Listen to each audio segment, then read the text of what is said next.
নমস্কার, শুভ সকাল সবাইকে। কালকে ছিল বৃহস্পতিবার, লক্ষ্মী পুজো। তো সেই উপলক্ষে পৌষ মাসের প্রথম দিনে লক্ষ্মী পুজোটাই আমরা করেছিলাম। ওয়েদারটা সকাল থেকে এত বাজে ছিল যে আমরা ভাবলাম হয়তো সূর্য উঠবেই না। আর আমাদের উঠোনেতে সব কিছু বার করে রান্না করা হয়।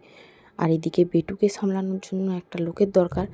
ও তো একদম প্রচুর বদমাশি করছিল। ওকে একদিকে আমরা সামলাচ্ছিলাম, একদিকে হচ্ছিলো এদিকে পুজোর ফল কাটাও শেষ হয়ে গেছিলো, আর ওদিকে সব সবজি কাটা শেষ হয়ে গেছিলো। এবারে রান্নাটা একটু সকাল সকাল চেপেছিল।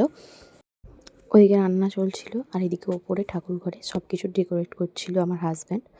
ওই সব করে লক্ষ্মী পুজোর সমস্ত কিছুটাই ও দেখে। নিত্যদিনের পুজোও ছিল, পুজোর দিকটা ও দেখে নেয় বলে আমাদের একটু চাপটা কম হয়ে যায়। আমি সব কিছু জোগাড়জান্তি করে দিই, মা রান্নাবান্নাটা করে নেন।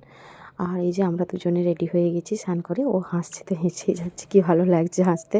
এদিকে পুজো শেষ হতে প্রায় 12টার উপর বেজে যায়। আমি তো অর্ধেক প্রসাদ খেয়ে নেবার পর মনে পড়লো একটু ভিডিও করি, তারপর মুড়ি দিয়ে প্রসাদটা নিয়ে একটু ভিডিও করলাম।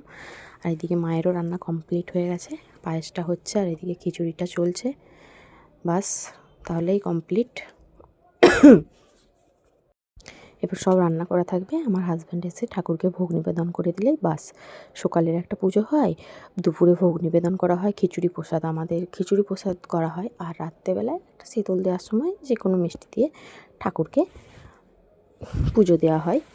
বা আমরা এটা পৌষ মাসের প্রথম দিনেই করে নিলাম। আর দুঃখের বিষয় ছিল, বড়দিন ছিল, সেটাই ছিল আমাদের দুঃখের বিষয়। আজকে খাবারে আমাদের মেনুতে ছিল বেগুনি, খিচুড়ি, 5 রকমের ভাজা, আলু পোস্ত, চাটনি, বাঁধাকপির তরকারি, তারপর চাটনি, পায়েস, মিষ্টি, পাঁপড়। এগুলোই ছিল আজকের মেনুতে।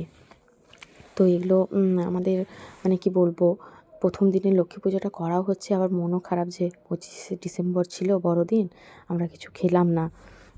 তো যাই হোক, কেকটা আমরা কালকে খেয়ে নেব। আজকের মতন এখানেই রাখছি। ভিডিওটা ভালো লেগে থাকলে অবশ্যই লাইক, কমেন্ট, শেয়ার করে দিও। বাই।